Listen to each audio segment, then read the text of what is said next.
మొన్న జనవరి 2వ తేదీ రాత్రి మా పెదపాప ప్రార్థన చేస్తూ అంది, ప్రతిసారిలా వాయిదా పడకుండా ఈసారి తప్పకుండా డాడీకి బెయిల్ రావాలని మమ్మల్ని దీవించండి దేవా. జగన్ బెయిల్ కేసు మొదట డిసెంబర్ 24వ తేదీకి, తర్వాత డిసెంబర్ 26కి, తర్వాత జనవరి 4కు వాయిదా పడుతూ వచ్చింది.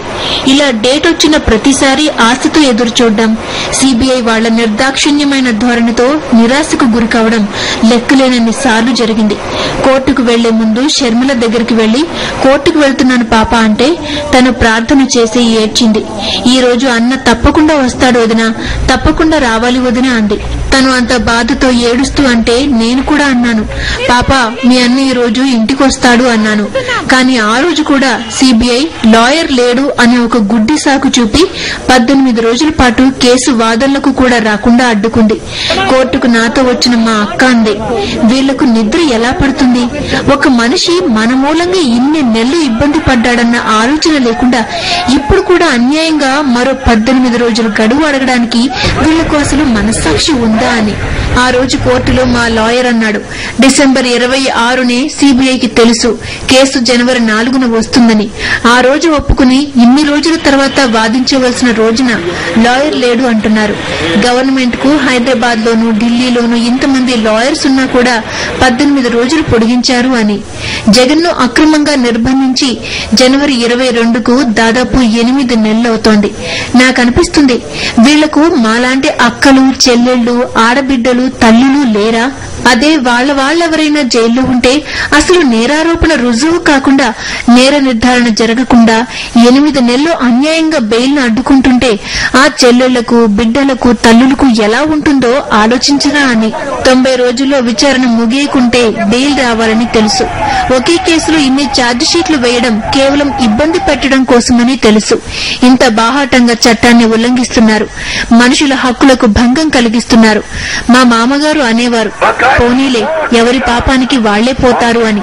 ఆయన మాటలు గుర్తు చేసుకుని నేను అనుకుంటాను, పోనీలే తప్పు చేసే వాళ్లను దేవుడు చూస్తున్నాడు, బాధపడే మమ్మల్ని దేవుడు చూస్తున్నాడు.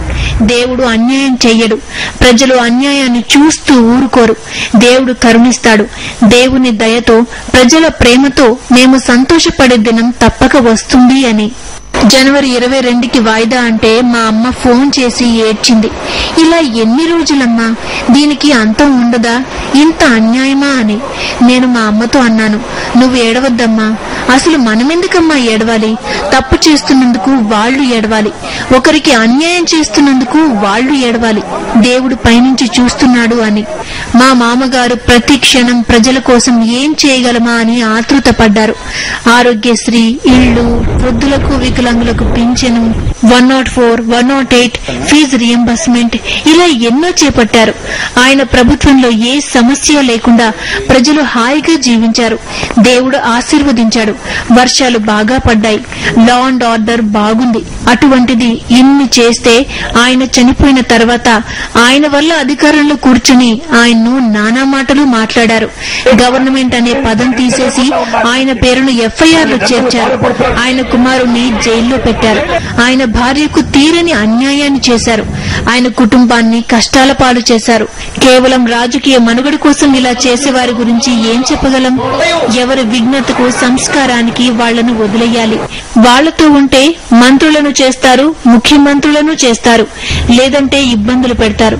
ఇవే కదా ఆజాద్ గారు బాహాటంగా అన్న మాటలు.